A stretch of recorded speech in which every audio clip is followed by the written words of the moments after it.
Right. So get this. You send over a research paper called uh, New Concept of Aging, Prospective Age. Oh, yeah. And it basically says that age is like more than just a number. Right. Today, we're going to like really get into it. Okay. Like how this whole new way of thinking about aging could affect, things like retirement and healthcare. It's really fascinating how this research kind of flips the traditional view of age on its head. Okay. Instead of just counting the years you've lived, it brings in this idea of prospective age, which is like how many years you have left, your life expectancy. So, okay, let's say we're both 65. Okay. You were born in the year 2000, Mhm. and I was born like way back in 1950. Okay. So this paper is saying that even though we're both 65, like chronologically, your prospective age is probably way younger than mine. Exactly. You probably have a lot more years ahead of you. Right. And the researchers even suggest that we use a prospective threshold. So instead of just looking at 65 as old age, they suggest 15 years of remaining life expectancy. So they're like moving the goalposts for what old even means. You got it. It's getting harder and harder to just use chronological age to define old age because, Yeah. people are living longer, healthier lives. Yeah, that's true. My grandma's in her 80s and still goes hiking every weekend. There you go. But I'm curious, how does this all play out, globally? Yeah. Does using this prospective age thing, does it change how we see the world's population? It totally does. Yeah. When you look through the lens of perspective age, it's like the world was getting younger from like 1955 to 1980. Wait, younger. Huh. I thought the world population was aging.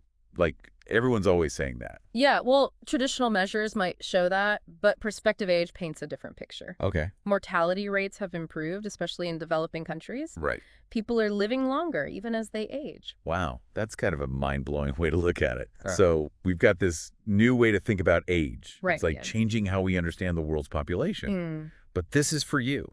You live in Serbia. What does this research say about Serbia and this whole prospective age thing? It gets a little complicated here. Go on. So the research shows that Serbia actually has one of the highest proportions of people in Europe with less than 15 years of life expectancy left. So even though the world was kind of getting younger during that time, Serbia wasn't following that trend. Exactly. It's interesting because even though Serbia's prospective age threshold, it's never gone over 65, a lot of people are getting close to that 15-year mark. Huh. That's kind of different from what's happening in other parts of Europe, right? Very different. So does the research try to explain why Serbia is seeing this trend? It doesn't really get into specific reasons, Okay. but it does stress how important things like lifestyle, healthcare access, and social support are, especially when you compare Serbia with other similar countries. So it sounds like we need to dig a little deeper into what's going on in Serbia to really understand this whole prospective age thing. I think so. Are there any other things from the research that might help us? Yeah, there are a few. The research compared the prospective median age in Serbia to other European countries. Okay. And what they found was, even though the traditional median age might look similar on paper, Serbia's prospective median age is actually higher. So even if the average age is the same on paper, when you factor in how long people are expected to live, Serbia's population looks older from a prospective age view. Exactly. And that difference is really important. It makes us ask, what's affecting life expectancy in Serbia? Yeah. It seems like this whole idea of prospective age is showing us some surprising things about getting older, both globally and specifically in Serbia. Definitely. But what does it all mean practically? Right. How does understanding this new concept actually help us? That is the million-dollar question, and that's where we start to see how this all applies to the real world. That old age dependency ratio? Oh, yeah, I've heard of that. Mm-hmm. But I've never really understood, how they calculate it or why it matters so much. So basically, it's a way to see if there's a potential burden on working-age people to support those who aren't working anymore. Okay. The higher the ratio, the bigger the potential burden. But here's the interesting part. This research also introduces a prospective old age dependency ratio. So instead of just looking at how many people are over a certain age right now, they're also considering how long those folks are expected to live. You got it. And what they found is that this prospective ratio gives us a more detailed picture. And sometimes it's a more worrying picture than the traditional way of looking at it. I bet that's especially important in Serbia, given what we've learned about how many people might be nearing the end of their expected lifespan. Absolutely. It's like a warning sign that using the old ways of measuring might not be enough to grasp what's coming with an aging population, especially in places like Serbia. This is all super interesting, Ah, but honestly, it's a lot to process. I know, right? Maybe before we go any further, we should make sure everyone's on the same page about this whole perspective age thing. Yeah, good idea. It can be a bit confusing. So just to recap, perspective age looks at how many years you've lived and how many you have left. Right. It's changing how we see population aging, Yeah. like that whole global youth thing during that period. Mhm. And we've started to see how this idea works in Serbia with all these interesting findings about life expectancy. And it's making us think differently about things like that dependency ratio. Exactly. It's laying the groundwork for us to really dive deep into what this means for Serbia and for you personally. Okay, so we've got the basics. What's next? Well, the research paper doesn't just stop at defining prospective age. It goes on to explore how it could impact different parts of society, especially things like public policy. So now we're moving from understanding this new way of thinking about age to actually using it to make better decisions. You got it. Okay, cool. Think about it. If policymakers really understand how populations are aging, not just by their age, but also by how long they're expected to live, they can make smarter choices. Makes sense. Like about retirement ages, healthcare spending, and all those social programs. It's like having a sharper tool to plan for the future. Right. But, I'm also a little wary. Uh, Are there any downsides to using this perspective age in policymaking? yeah. Like, could it backfire somehow? You're right to be cautious. Like any tool, it needs to be used carefully. We have to understand its limits. Yeah. Like if we only look at prospective age when making choices about individuals, things could get unfair, or just plain wrong. Right, right. You wouldn't want to, deny someone health care just because their prospective age suggests they might not have that many years left. Exactly. Everyone deserves good care, no matter how long they're expected to live. I agree with you 100%. And it's important to remember that prospective age is based on statistics, right? Yeah. Averages and projections. And those don't always reflect what's happening with individuals. So it's a good tool for seeing trends and making big decisions for society. But we got to be careful about using it too rigidly for individual situations. Absolutely. And we also have to watch out for bias or even discrimination. How so? Like, imagine if prospective age is used to decide who gets certain benefits or services. Okay. It could accidentally hurt people who might have shorter life expectancies for reasons they can't control. Right, like poverty or limited access to healthcare. Exactly. It's like this concept could be misused, even if no one means to do it. I see what you mean. It's almost like we need a whole new set of rules, ethical rules, for how to use this idea responsibly. I think you've hit on something really important. We have to think carefully about the ethics of it all as we start using this idea in our policies and decision-making. Agreed. Okay, so we've talked about the good and the bad of using prospective age for society as a whole. Right. But let's zoom in on the individual for a sec. Okay. How could understanding this concept change the way we see our own aging? That's a great question. Yeah. One of the best things about this idea, I think, is that it shifts our focus. Instead of just counting the years, we start to think about the quality of those years. It's like instead of being afraid of getting older, we can look at it as a chance to make the most of the time we have left. Exactly. It's about this idea of active aging, where we keep learning, keep growing, keep contributing to society, no matter how old we get. I love that. Yeah. It's like we can rewrite the story of aging. Instead of just decline, it's about all the things that are possible when we live longer, healthier lives. And that change in how we see things, it can affect the choices we make and how we act. Makes sense? If we know we might have a lot of years ahead, it can push us to invest in our health, find new things we're passionate about, and make our social connections even stronger. It's like being given a gift, the gift of time. And it's up to us to decide what we want to do with it. That's a beautiful way to put it. And it shows how important it is for each person to have control over their own aging process. Yeah. This whole idea of prospective age, it's not about being defined by a number. It's about recognizing that we have the power to shape our own aging journey. I'm really starting to see how this idea can be so empowering and freeing. Yeah. It's like instead of feeling stuck with these old ideas of what it means to be old, we can break free and define it for ourselves. Exactly. Like, what does it mean to age well? We get to decide. And that freedom can lead to a much more fulfilling way to experience aging, both for individuals and for society as a whole. This has been so insightful, but honestly, it feels like we're just scratching the surface here. I know, right? And we need to wrap things up soon. I agree. We've covered a lot, from what perspective age even means to how it might impact public policy and our own well-being. Before we get to our final thoughts, is there anything else from the research that our listener really needs to know?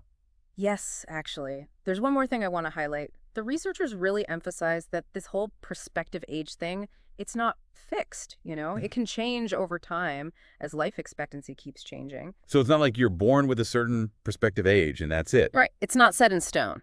Okay. It can go up or down depending on a bunch of factors. Like what? Advancements in healthcare, lifestyle choices, even the environment.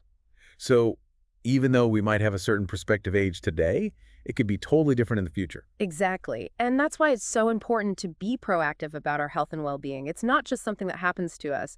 We have a say in how we age. It's amazing how this whole concept challenges us to rethink what we believe about getting older.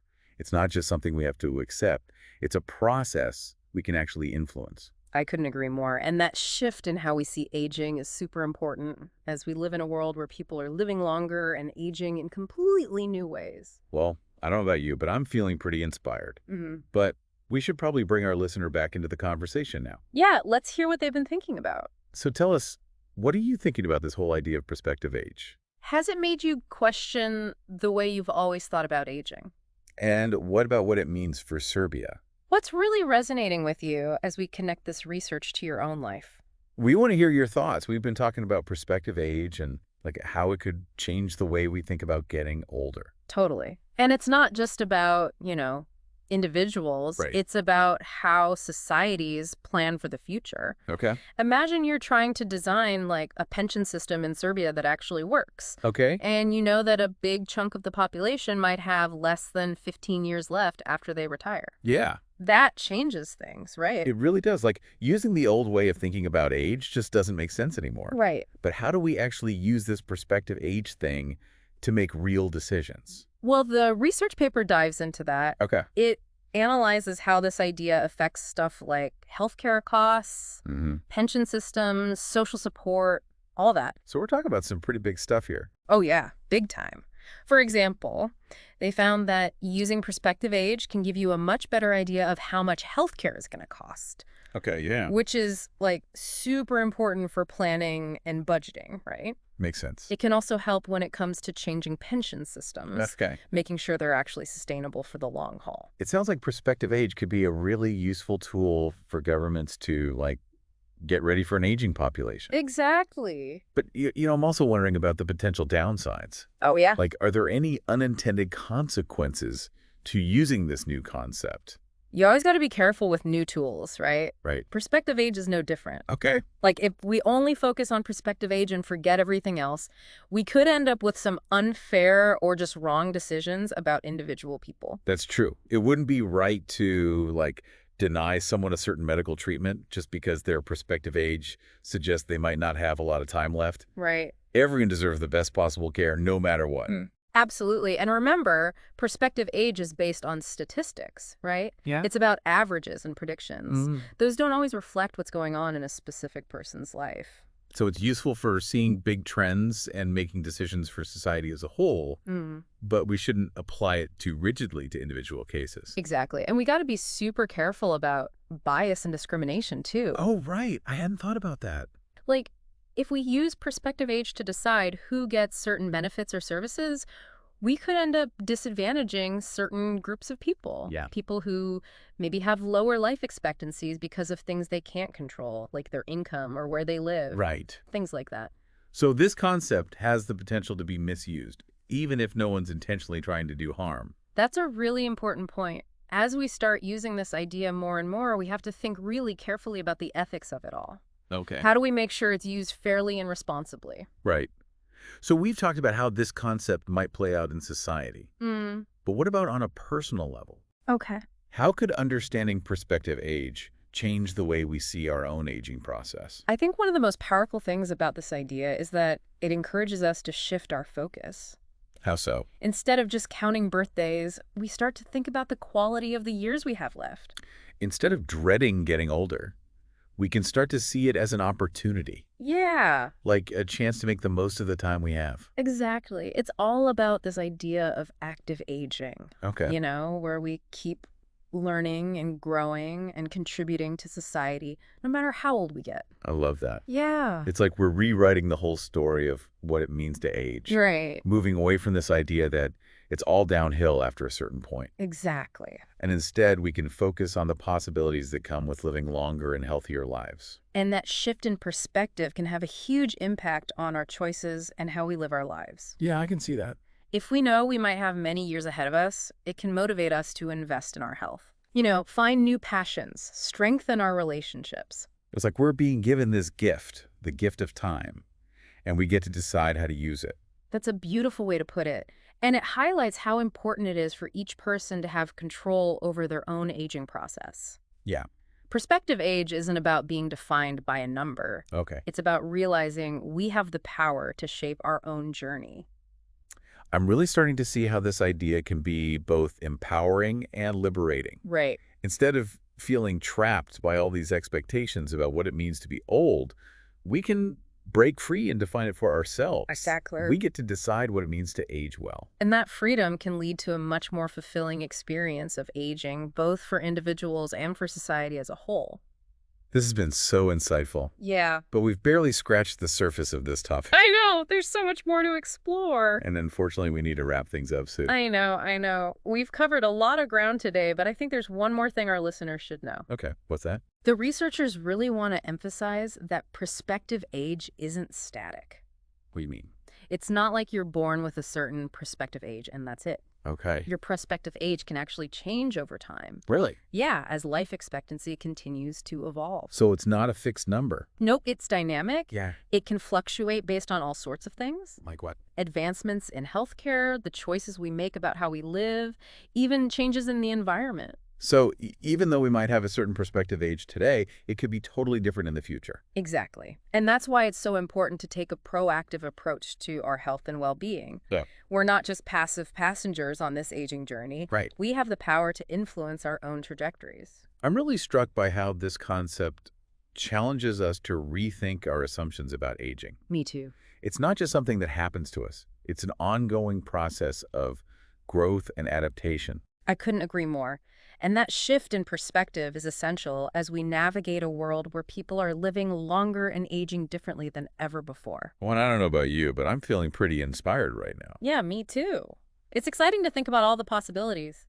But before we get too carried away, I think it's time to bring our listener back into the conversation. Yes, let's hear what they've been thinking about as we've explored this fascinating topic. So, dear listener, we've covered a lot of ground today. From the technical stuff about prospective age to what it means for policy and personal well-being. What are your main takeaways from this deep dive? What really stood out to you? What got you thinking? And how has this conversation changed your own perspective on aging? Both for yourself and for society as a whole. We're eager to hear your thoughts. It's really cool how this whole idea of prospective age, reframes how we think about getting older. Yeah. It's not just about the years we've lived, right? Right. It's about all the possibilities in the years we have left. Absolutely. I think that's one of the most important takeaways from this research. It pushes us to be more, proactive about aging and more optimistic. Instead of being scared of decline, we can focus on really living our best lives and doing things that matter. It makes me think about how people always say age gracefully, but maybe it's more about aging actively. I like that. Aging intentionally. Yeah. It's about having a purpose, making choices that are good for us, physically, mentally, socially, because we could have a lot more life to live, healthier and happier. And it's not all on us. Right. Society needs to create environments and opportunities that support people of all ages. 100%. Take work, for example. People are living longer, healthier lives. Yeah. That old model of retiring at 65, it might not work anymore. Yeah, that makes sense. Maybe we need more flexibility, Okay. Chances to keep learning, even whole new careers designed for older folks. So it's we need to rethink the whole idea of work. Exactly. And it's not just about work. Our communities, our healthcare systems, our social support networks, they all need to adapt. Right. They need to be inclusive and supportive of everyone, no matter how old they are. Exactly. It's about creating a society where Aging isn't seen as a problem, Okay. but as something valuable, where we have experience and wisdom and resilience. Yeah, I love that. It's like we're all in this together. And that brings up another key point from the research: intergenerational connections. Oh, yeah, and that's a good one. As people live longer and families change, it's so important to connect different So generations. it's not about separating older adults, right? Right. It's about bringing everyone together. Exactly. Imagine community centers where teenagers learn computer stuff from seniors, or mentorship programs where retired folks help young entrepreneurs. That would be awesome. Right. It's all about recognizing that everyone has something to offer. Yeah. We can learn so much from each other. It's like breaking down those stereotypes about age. Exactly. And building empathy. Creating a society where everyone feels like they belong. I love that vision. A future where age isn't something to be afraid of, but something to celebrate. Yes. Where everyone can contribute and thrive no matter how old they are. That's a future worth working toward. Absolutely. It means challenging how we think about aging, being open to new ideas, and working together to create a society that values everyone throughout their lives. Well, we've been on quite a deep dive today with this research on prospective age. And honestly, it's been mind-blowing. I know. It's like a whole new way of looking at aging, not as something that just happens to us, Yeah. but as something we can actually shape and influence. It's about recognizing that we have choices. Even as we get older, we can take care of our health, we can keep learning and growing, and we can share our experiences and knowledge with others. And we can demand more from society, Hmm. push for policies and systems that support us throughout our whole lives, not just up to a certain age. Absolutely. We have a responsibility to advocate for ourselves and for future generations, to create a world where aging is seen as a natural and valuable part of life. This has been an amazing conversation, and I want to thank you for joining us on this deep dive into the world of prospective age. We hope this exploration has given you some new ideas to think about as you navigate your own aging journey. Remember, aging isn't a finish line. Right. It's a journey, a process of growth and adaptation and discovery. Embrace the possibilities, challenge the limits, and never stop exploring what it means to live a long, fulfilling, and meaningful life. Until next time, keep diving deep and keep those questions coming.